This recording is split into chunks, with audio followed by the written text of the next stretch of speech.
The dusty main street of Silver Creek seemed to stretch endlessly before Matthew Harrington as he wrestled with his youngest son's squirming form.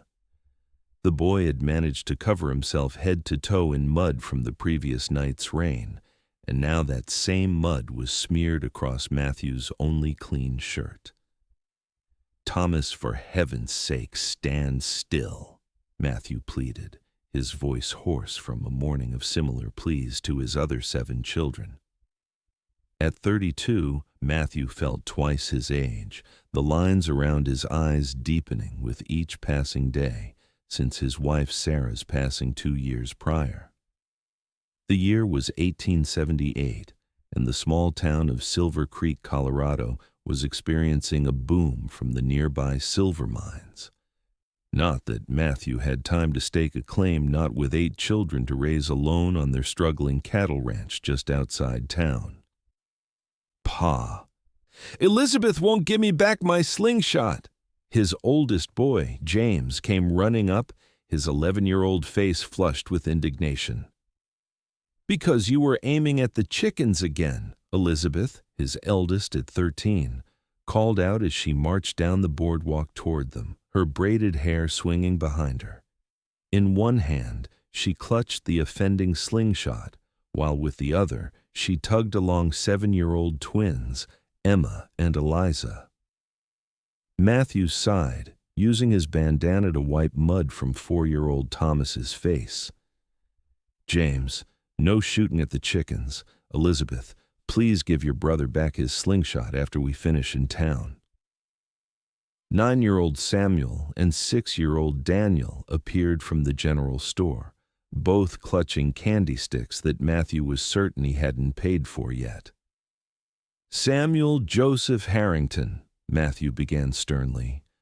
"Did you—" "Mr. Peters said to put it on our account, Pa," Samuel explained quickly.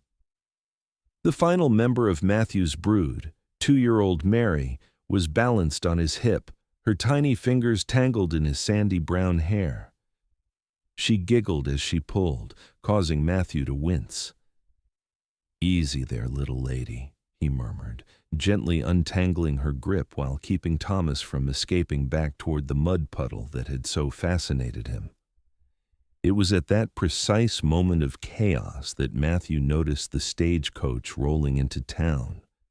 The weekly coach from Denver usually brought little of interest to Silver Creek, but today was different. As the dust settled, a woman stepped down from the coach, her emerald green traveling dress somehow immaculate despite the journey. Her chestnut hair was pinned neatly beneath a modest hat, and even from a distance, Matthew could see her striking features. She looked around the town with an appraising gaze before her eyes landed on Matthew and his unruly brood. Her lips curved into a small smile, but she quickly looked away as the stagecoach driver handed down her trunk. "Pa," Elizabeth whispered, nudging him, "you're staring." Matthew quickly averted his gaze, embarrassed to be caught gawking like some green boy. "I wasn't staring," he lied, adjusting Mary on his hip. "I was just wondering who'd be visiting Silver Creek this time of year." "She's pretty," Emma observed innocently. "And clean," Elizabeth added pointedly, looking at Thomas's mud-covered clothes. "Right," Matthew cleared his throat. "Let's get our supplies and head home. We've got cattle to tend to." The next few hours passed in the usual flurry of activity, collecting supplies from the general store, visiting the blacksmith to arrange for new horseshoes, and stopping by the bank to make a payment on the loan that kept the ranch afloat. All the while, Matthew found himself glancing around, half hoping to catch another glimpse of the mysterious woman. By mid-afternoon, they had loaded their wagon and were ready to head home. The children were momentarily subdued by the sweets Matthew had relented and purchased, giving him a rare moment of peace to think. "Mr. Harrington, isn't it?" The voice startled him. Turning from where he was tightening the wagon straps, Matthew found himself face to face with the woman from the stagecoach. Up close, her eyes were a clear, intelligent green that matched her dress. "Yes, madam," he managed, suddenly aware of his mud-stained shirt and the stubble on his jaw. "I'm Cassandra Crawford," she said, extending a gloved hand. "I've just arrived in town. I'm the new schoolteacher." Matthew wiped his palm on his trousers before taking her hand briefly. "Pleasure to meet you, Miss Crawford. Welcome to Silver Creek." "Thank you." Her gaze moved to the children, who were now watching with undisguised curiosity. "And are these all yours, Mr. Harrington?" Before Matthew could answer, Elizabeth stepped forward. "I'm Elizabeth, madam. These are my brothers and sisters James, Samuel, Daniel, Emma, and Eliza, who are twins. Thomas, and the baby is Mary." Cassandra's eyes widened slightly, but her smile never faltered. "My goodness, 8 children. That must keep you quite busy, Mr. Harrington. Please call me Matthew. And yes, they're a handful, but good kids." He felt a surge of pride despite the chaos they often created. "They look wonderful," she replied sincerely. "I'm looking forward to having some of them in my classroom soon. School begins next Monday, I believe." "Yes, madam, the older 5 will be there." Thomas chose that moment to reapproach the mud puddle, and Matthew lunged to catch him before disaster struck again. "Thomas, no more mud today, son." Miss Crawford laughed, the sound light and musical. "I can see you have your hands full. I won't keep you." She hesitated, then added, "Though I was wondering if you might be able to tell me where Mrs. Wilson's boarding house is." "I meant to stay there while I find more permanent accommodations." "It's just down the street, madam," James piped up, pointing. "The blue house with the white fence. Mrs. Wilson makes the best apple pie in the county." "James," Matthew chided gently, though he was impressed by his son's manners. "Thank you for the directions," he said to Miss Crawford. "Mrs. Wilson is a fine woman. You'll be comfortable there." "Thank you, Mr. Harrington, Matthew," she corrected herself with a small smile. "Perhaps I'll see you and your children at church on Sunday?" "Yes, madam, we'll be there." With a nod, she turned to go, then paused. "Oh, and Mr. Harrington, there's a bit of mud on your cheek." Her eyes sparkled with gentle amusement before she continued on her way. Matthew rubbed self-consciously at his face, watching her retreating figure until Elizabeth cleared her throat meaningfully beside him. "She seems nice, Pa," Elizabeth said, a knowing look beyond her years in her eyes. "Yes, she does," Matthew agreed, trying to sound neutral. "All right, everyone, into the wagon. We've got work waiting for us at home." The ride back to the ranch was filled with the usual chatter, but Matthew's thoughts kept drifting back to Miss Crawford's green eyes and musical laugh. Sunday couldn't come soon enough. The Harrington Ranch was modest compared to some in the area, but Matthew had built it with his own hands after bringing Sarah west as a young bride 15 years ago. A 2-story farmhouse stood sentinel over the property, its white paint weathered by Colorado seasons. A large barn housed their small herd's winter quarters, and various outbuildings dotted the 500 acres of grazing land that stretched toward the distant mountains. By the time they arrived home, the sun was beginning its descent, casting long shadows across the yard. Matthew set the older children to their chores while he carried Mary and led Thomas into the house. "Elizabeth," he called as she headed toward the chicken coop, "would you mind getting supper started after you collect the eggs?" She nodded, though he didn't miss the way her shoulders slumped. At 13, Elizabeth had shouldered responsibilities no child should have to bear since her mother died. She'd become a second mother to her siblings, especially the youngest ones, and Matthew felt the weight of guilt daily for what he'd asked of her. After settling the little ones with some wooden toys in the kitchen, Matthew stepped back outside and leaned against the porch rail, surveying his land. The cattle were grazing peacefully in the distance, the evening air was cool and clean, and his children were healthy. By any measure, he should have been content. Yet the empty space beside him seemed to grow with each passing day. Sarah's absence was a physical thing, a void that couldn't be filled by hard work or the love of his children. He needed help. The children needed a mother, but in a frontier town like Silver Creek, eligible women were scarce. The thought of Miss Crawford flitted through his mind again, but he quickly dismissed it. A refined, educated woman like her wouldn't be interested in a widower with 8 children and a struggling ranch. Besides, she was the town's new schoolteacher. She probably had her pick of suitors already. The week passed in a blur of ranch work, childcare, and preparations for Sunday. Matthew made sure the children's church clothes were clean and pressed, a task that took far longer than it should have given Thomas's affinity for finding new messes to get into. Sunday morning dawned bright and clear. After a chaotic breakfast and even more chaotic preparations, Matthew managed to load all 8 children into the wagon, relatively clean and properly dressed. "Remember your manners," he reminded them as they approached town. "Best behavior in church." "Yes, Pa," came the chorus of responses, though Thomas was already fidgeting with his collar. The small church was nearly full when they arrived, and Matthew felt the familiar stares as he ushered his brood down the aisle to their usual pew. Since Sarah's death, he'd grown accustomed to the pitying glances, the whispered comments about those poor Harrington children, and how does he manage alone? Today, however, there is a new focus for the town's attention. Miss Crawford sat near the front, her green Sunday dress simple yet elegant, her chestnut hair arranged in a neat twist beneath a small hat.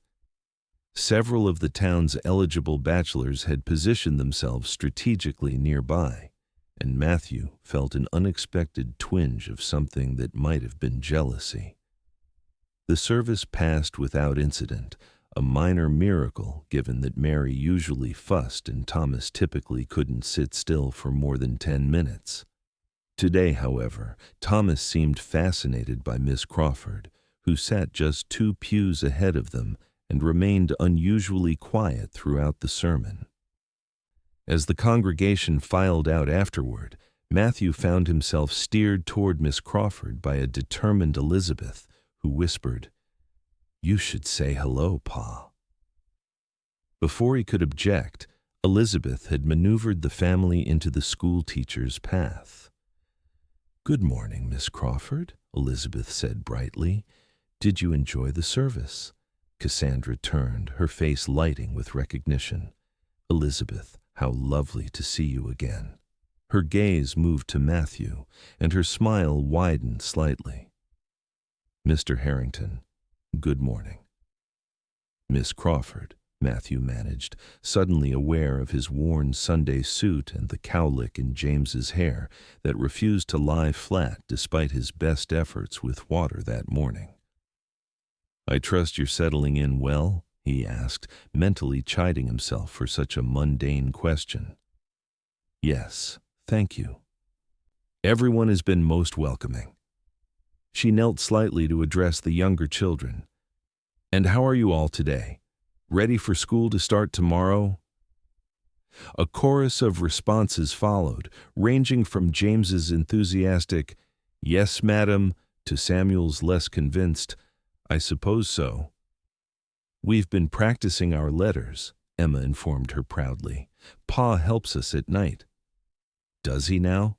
Cassandra glanced up at Matthew with newfound respect. "That's wonderful." "Ma taught us before," Eliza added quietly. before she went to heaven. A momentary silence fell, and Matthew felt his throat tighten. Even after 2 years, these moments still caught him off guard. Cassandra handled it with grace, her expression gentle as she addressed Eliza. "Your mother must have been a wonderful teacher. I'm sure she'd be very proud of how well you're all doing." "She was," Matthew said, finding his voice. "Sarah loved teaching them." Their eyes met, and something passed between them, understanding, perhaps, or simply recognition of shared human experience. The moment was broken by Mrs. Wilson, who approached with several other women from the church. "Miss Crawford, we'd like to introduce you to some more of our community members." Cassandra straightened, giving Matthew an apologetic smile. "Duty calls, it seems. It was lovely seeing you all again. I look forward to having your children in my classroom tomorrow." As she was led away, Matthew couldn't help but notice how many of the town's men followed her progress, including several who had never shown much interest in church attendance before. He also couldn't help but notice the calculating look some of the town's matrons were giving both Cassandra and the eligible bachelors nearby. "She's nice, isn't she, Pa?" Elizabeth asked as they walked back to their wagon. "Yes, she seems to be," Matthew replied, trying to sound non-committal. "And pretty," James added with the directness of an 11-year-old. "James," Matthew admonished gently, though he couldn't disagree. "I think she likes us," Elizabeth continued, helping the twins into the wagon. "She didn't look scared when she saw how many of us there are." Matthew chuckled despite himself. "That's true. Most folks do look a bit overwhelmed when they meet the whole Harrington clan at once." The following day, after seeing the older children off to school, Matthew tackled the endless list of ranch chores with Thomas trailing behind him, and Mary strapped to his back in a carrier he'd fashioned from one of Sarah's old shawls. It wasn't ideal, but it allowed him to work while keeping her safe. By mid-afternoon, he was mending a fence in the north pasture when he heard the distant sound of children's voices. Looking up, he saw his 5 oldest making their way across the field from the direction of town, their school books clutched in their arms. "Pa!" Samuel called, running ahead of the others. "Miss Crawford is coming for dinner!" Matthew straightened so quickly he nearly dropped his hammer. "What?" Elizabeth reached him next, slightly out of breath. "It's not Samuel's fault, Pa. It's mine." She looked genuinely contrite. "Miss Crawford asked us how we were all managing, and I mentioned how you do all the cooking since Ma died. And then Daniel said sometimes supper gets burned because you're busy with ranch work and then Miss Crawford asked if we'd like to learn how to make a simple stew in class today as part of our arithmetic lesson," James interrupted, "measuring ingredients and such." "We made it in the school stove," Samuel added proudly, "and it was really good." "Then Miss Crawford said it was a shame to make a stew and not have anyone eat it," Elizabeth continued, "and before I could stop him, Daniel invited her to bring it over for supper." She looked at her father anxiously. "She'll be here in an hour. She had to finish grading papers first." Matthew ran a hand through his hair, acutely aware of the state of both himself and the house. He hadn't swept in days. There were dishes piled in the sink and laundry was strewn across chairs waiting to be folded. "Pa?" Elizabeth's voice was small. "Are you angry?" He looked at his daughter's worried face and sighed, unable to be upset with her. "No, sweetheart, just surprised." He managed a reassuring smile. "I suppose we'd better get the house in order before Miss Crawford arrives." The next hour was a whirlwind of activity. Matthew dispatched the older children to various cleaning tasks while he quickly washed up and changed into a clean shirt. He was just settling Mary down from her afternoon fussing when the sound of an approaching buggy reached them. "She's here!" Daniel called excitedly, rushing to the window. Matthew took a deep breath, straightened his shirt, and went to meet their unexpected guest. Cassandra Crawford looked as composed as ever as she drove the small rented buggy into the yard, a large covered pot balanced carefully on the seat beside her. Matthew hurried to help her down, acutely aware of his calloused hands as he offered her assistance.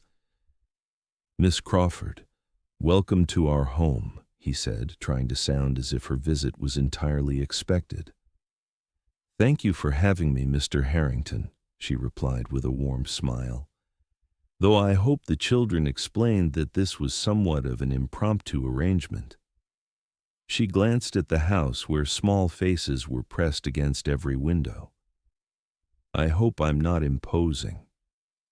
"Not at all," Matthew assured her, though his mind flashed to the hastily tidied living room and the bedrooms upstairs that hadn't been touched. "We're honored to have you."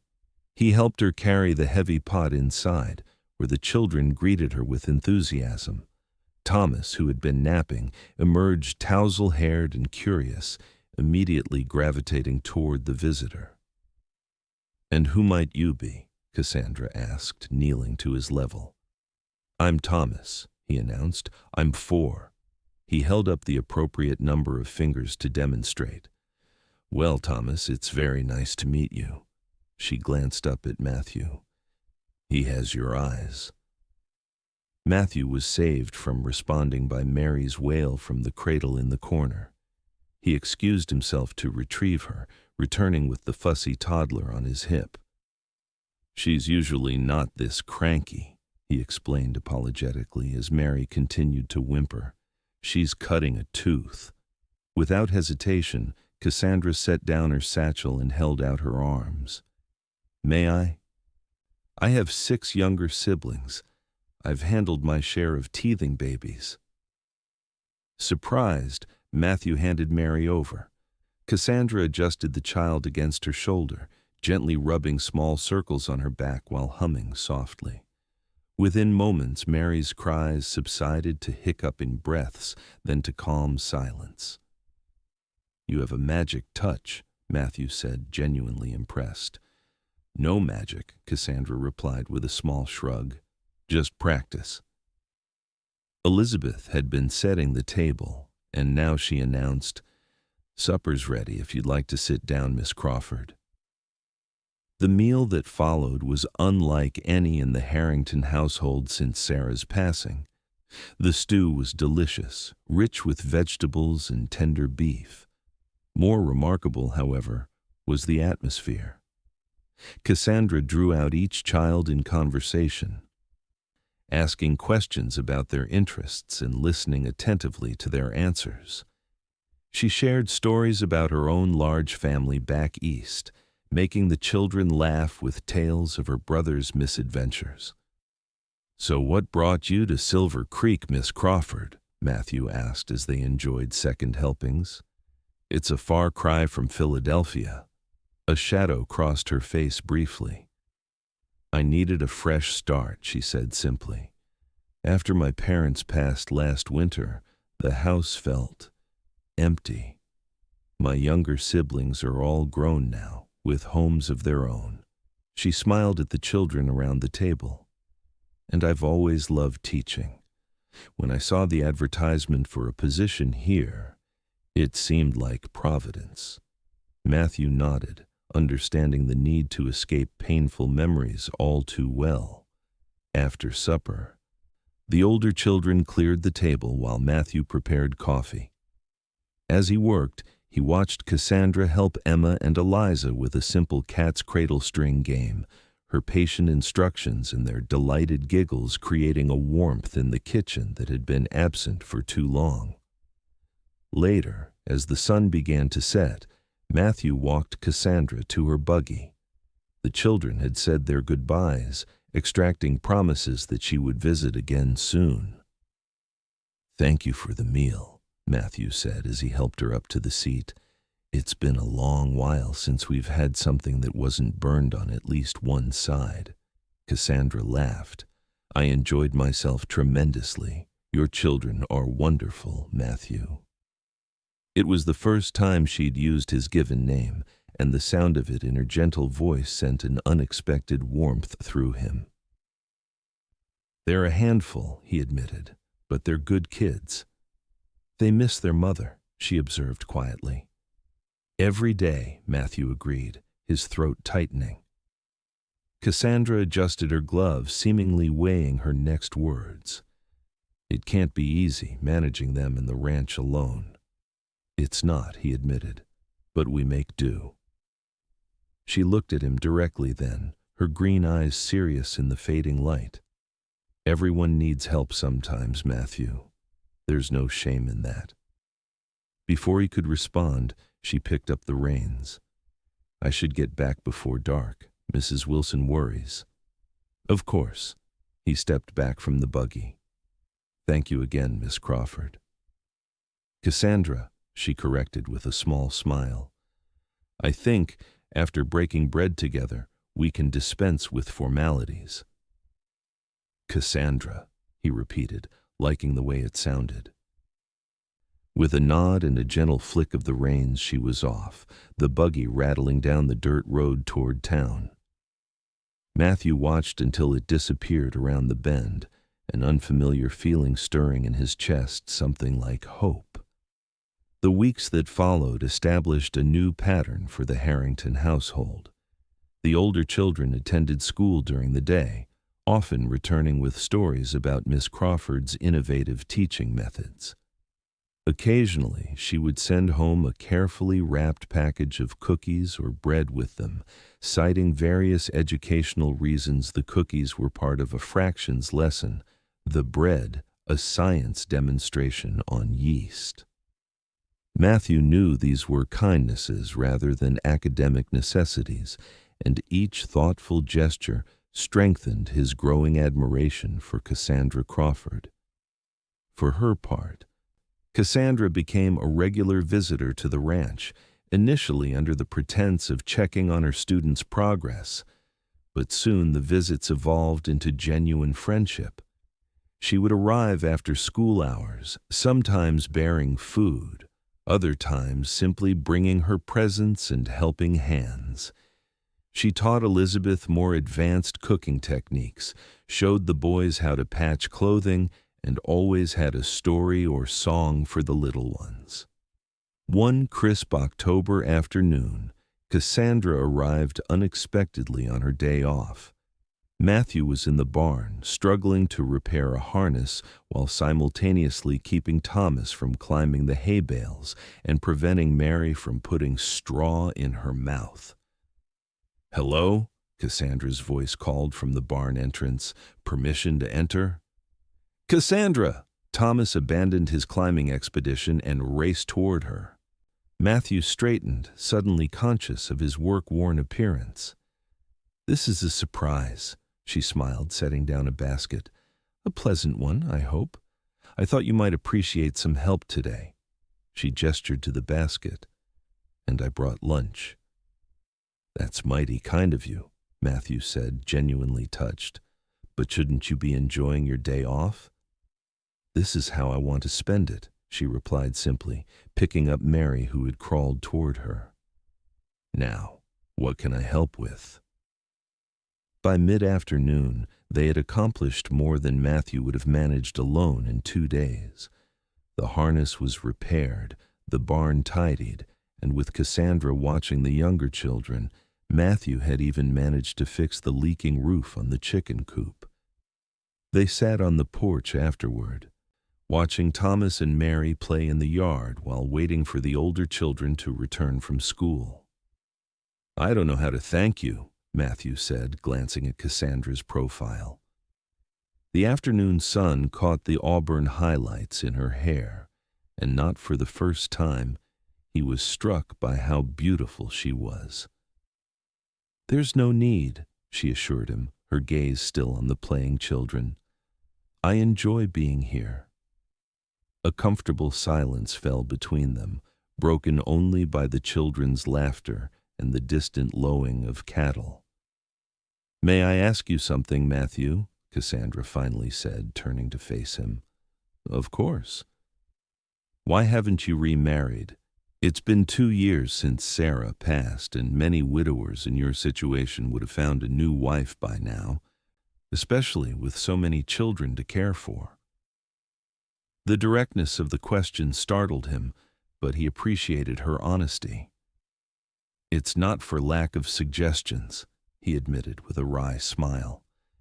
"Mrs. Wilson has introduced me to every unmarried female relative she has." "But?" Cassandra prompted gently. Matthew sighed, searching for words to explain feelings he rarely articulated. "Sarah and I grew up together, married young, come west with dreams of building something together." He gazed out at the land that had been their shared vision. After she died, the thought of replacing her seemed impossible and unfair to any woman who might take her place. 8 children is a lot to ask anyone to mother, especially when they aren't your own. Cassandra nodded thoughtfully. "It is a great responsibility," she agreed. "But couldn't it also be a great joy? Your children are wonderful, Matthew. Any woman would be fortunate to be part of their lives." Their eyes met, and Matthew felt something shift between them, an acknowledgement of possibilities that neither had spoken aloud. The moment was broken by the sound of the older children returning from school, their voices carrying across the yard as they debated something with typical sibling intensity. The autumn weeks turned to winter, and Cassandra's visits became a regular part of the Harrington family's routine. 3 times a week, she would join them for dinner, often bringing food she had prepared or ingredients to teach Elizabeth and the older children new recipes. On Sundays after church, she would accompany them back to the ranch for the afternoon. The children had stopped asking when Miss Crawford was coming next, and instead began asking why she had to leave at all. "Why can't Miss Cassandra stay here with us, Pa?" Thomas asked one evening after she had gone. "She makes you smile more." Matthew had been taken aback by his young son's perception. "Miss Cassandra has her own home in town, Thomas. But she likes it better here," the boy insisted. "She told me so." The comment stayed with Matthew, turning over in his mind as he completed his evening chores. Did Cassandra truly prefer their chaotic household to her quiet room at Mrs. Wilson's boarding house? And if she did, what did that mean? As Christmas approached, Silver Creek was transformed by festive decorations and a blanket of pristine snow. The schoolhouse hosted a Christmas pageant, with the Harrington children playing various roles, James as a shepherd, the twins as angels, Samuel as an innkeeper, and Daniel as a small but enthusiastic sheep. Matthew sat in the audience, Mary on his lap and Thomas fidgeting beside him, watching with pride as his children performed. But his gaze kept returning to Cassandra, who directed the performance with patience and enthusiasm, her face glowing in the lamplight. After the pageant, as families mingled and enjoyed the refreshments provided by the town's ladies' auxiliary, Matthew found himself cornered by Mrs. Wilson. "Your children did wonderfully, Mr. Harrington," she began, her eyes sharp beneath her festive bonnet. "Miss Crawford has certainly brought out the best in them." "She's an excellent teacher," Matthew agreed cautiously, sensing a deeper purpose to the conversation. "Indeed she is," Mrs. Wilson nodded. "Such a shame she'll likely be leaving us after the school term." Matthew felt his stomach drop. Leaving? Why would she leave? Mrs. Wilson raised her eyebrows in feigned surprise. "Oh, I assumed you knew. Miss Crawford has received an offer from a school in Denver, much larger, with better accommodations. she lowered her voice confidentially. And of course, Denver has many more eligible gentlemen. A young woman like her needs prospects, Mr. Harrington. Before Matthew could respond, Mrs. Wilson patted his arm and moved on to her next target, leaving him stunned by the revelation. He searched the room for Cassandra, finally spotting her across the crowded schoolhouse, deep in conversation with Mr. Peterson, the town's banker. Peterson was a widower himself, though considerably wealthier than Matthew, with only 2 children and a large house in town. As if sensing his gaze, Cassandra looked up, her eyes finding Matthew's across the room. She smiled and excused herself from Peterson, making her way toward him. "The children were wonderful," she said as she approached. "You must be very proud." "I am," Matthew replied, trying to hide his unease. "Cassandra, is it true you're considering a position in Denver?" Surprise flashed across her face. "I see Mrs. Wilson has been sharing her theories again," she sighed. "The Denver school did contact me, yes, but I haven't given them an answer." Relief flooded through him, followed quickly by concern. "But you're considering it?"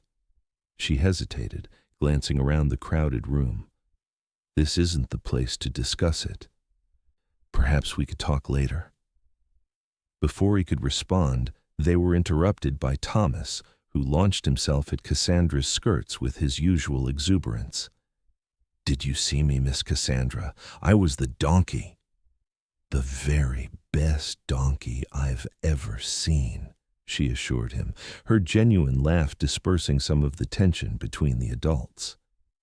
The rest of the evening passed in a blur of children's excitement and community celebration, but Matthew's mind remained fixed on the possibility of Cassandra leaving Silver Creek, leaving them. The following day, Christmas Eve, brought a heavy snowfall that blanketed the ranch in white silence. Matthew had just finished the morning chores and was helping the children decorate their modest tree when the sound of sleigh bells reached them. "Someone's coming," James called from the window. "It's Miss Crawford." Sure enough, Cassandra appeared in the yard, driving a small rented sleigh, bundled against the cold but unmistakable with her bright scarf and determined expression. Matthew hurried out to meet her, concern creasing his brow. "Cassandra, you shouldn't be out in this weather," he admonished gently, helping her down from the sleigh. "The roads must be treacherous." "They are," she admitted, stomping snow from her boots. "But I needed to see you, all of you, before Christmas." Inside, the children greeted her with their usual enthusiasm, proudly showing off the tree decorations they had made under Elizabeth's direction. Cassandra admired each one, from James's carefully whittled star to Thomas's lopsided paper chain, with genuine appreciation. She had brought gifts, nothing extravagant, but thoughtful tokens for each child: hand-knit mittens for the younger ones, books for the older children, and a beautiful hand-sewn dress for Mary. For Matthew, there was a warm scarf she had knitted herself. "You've done too much," he protested as the children exclaimed over their presents. "Nonsense," she replied, her cheeks pink from the cold, or perhaps something else. "It's Christmas." Later, after the children were occupied with their gifts, Matthew finally had a moment alone with Cassandra in the kitchen as they prepared coffee and Christmas cookies. "About the Denver position," he began hesitantly. "Yes," she sighed, setting down the cookie plate. "I should explain." "You don't owe me any explanations," Matthew said quickly. "You have every right to pursue better opportunities." "The thing is, Matthew," Cassandra said, turning to face him directly, "I don't consider Denver a better opportunity. Not really." She took a deep breath.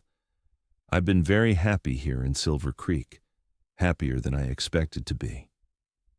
Hope stirred in Matthew's chest. Then why consider leaving? "Because," she hesitated, then continued with quiet determination, because I've developed feelings that might not be appropriate for a schoolteacher to have for a student's father." The words hung between them, honest and vulnerable. "Cassandra," Matthew began, his voice rough with emotion, but she held up a hand. "Please let me finish. I care deeply for your children, all of them, and I care for you, Matthew, in a way that goes beyond friendship." Her green eyes were steady on his. "But I would never want to pressure you or to assume that you might feel the same way. If my presence here is making you uncomfortable, then perhaps it would be better if I—" "Don't go," Matthew interrupted, finally finding his voice. "Please don't go to Denver." He stepped closer, close enough to see the flecks of gold in her green eyes, close enough to catch the scent of lavender that always seemed to surround her. "I can't offer you much," he said honestly. "The ranch barely breaks even most years. The house needs work. The children are loud and messy and sometimes impossible." He took her hand in his. "But they love you, and so do I." The last words were barely above a whisper, but the joy that bloomed across Cassandra's face told him she had heard. "I love them too," she replied, her voice trembling slightly. "All of them. And you, Matthew Harrington, I love you too." Matthew wasn't sure who moved first. But suddenly they were in each other's arms, his lips finding hers in a kiss that felt like coming home after a long journey. Her arms wound around his neck as he pulled her closer, both of them forgetting everything but the joy of this moment, this connection. They might have stayed that way longer if not for a small gasp from the doorway. Pulling apart, they turned to find Elizabeth watching them, her eyes wide. "Elizabeth," Matthew began, feeling suddenly guilty. "We were just—" "Are you going to be our new mother?" Elizabeth interrupted, her voice wavering between hope and uncertainty. Cassandra looked to Matthew, letting him take the lead with his daughter. "Would you be all right with that, Elizabeth?" he asked gently. "If I were to ask Miss Crawford to marry me?" Elizabeth was silent for a long moment, her young face serious beyond her years. "Does she make you happy, Pa?" "Very happy," Matthew answered honestly. "And she won't leave? Not ever?" "Not ever," Cassandra promised, her eyes glistening with unshed tears. "If you'll have me as part of your family, Elizabeth, I'd consider it the greatest gift I could receive." A slow smile spread across Elizabeth's face.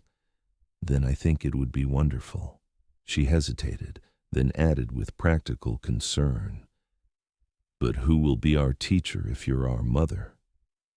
Cassandra laughed, the joyful sound drawing the other children to the kitchen doorway. "I can be both, at least until the school board finds someone else." "What's happening?" James demanded, looking between the adults suspiciously. "Pay and Miss Crawford are in love," Elizabeth announced with all the dramatic flair of her 13 years, "and she's going to be our new mother." The kitchen erupted in chaos, the younger children cheering, the older ones asking questions, Thomas launching himself at Cassandra's skirts with cries of delight. "I haven't actually asked her yet," Matthew pointed out, raising his voice to be heard over the commotion. The children fell silent, watching expectantly. Matthew took Cassandra's hand again, suddenly aware that this proposal was nothing like he had imagined. No private moment, no carefully prepared speech, just the honest truth surrounded by 8 expectant faces. "Cassandra Crawford," he began, his voice steady despite the pounding of his heart. "I love you. My children love you. Our lives are better with you in them. Will you marry me? Will you be my wife and their mother?" Tears spilled freely down Cassandra's cheeks now, but her smile was radiant. "Yes," she whispered, "yes to all of it." The children's cheers were deafening. and soon Cassandra was enveloped in a group embrace that included all 9 Harringtons, laughter and tears mingling in the warm kitchen. As the initial excitement settled, Thomas tugged on Cassandra's skirt. "Does this mean you'll live here now? And make us breakfast every day?" "It does," she confirmed, kneeling to his level. "And you'll help Pa so he's not so tired all the time?" "I will." Thomas nodded, satisfied, then added with a child's perfect simplicity, "Good. 'Cause Pa needed a wife, and we needed a mama, and now we can all eat together forever." Matthew met Cassandra's eyes over Thomas's head, both of them recognizing the echo of their first real conversation when a stranger had suggested they might feed his children together. "Forever," Matthew agreed, knowing that with Cassandra by his side, the future stretched before them, bright with promise. Their Christmas wedding was small but joyful, held in the Silver Creek Church with the entire town in attendance. Cassandra wore a simple white dress with green trim that matched her eyes, and all 8 Harrington children participated in the ceremony, from Elizabeth as maid of honor to Mary toddling down the aisle scattering flower petals. As spring returned to Colorado, the Harrington ranch bloomed with new life. Cassandra planted a garden, introduced chickens and goats to supplement their cattle operation, and transformed the old farmhouse into a true home. The children thrived under her care, their grief for their mother not forgotten, but gently cushioned by the new love that had entered their lives. Matthew watched his wife one evening as she sat on the porch, Mary on her lap, reading a story to the younger children while the older ones completed their chores.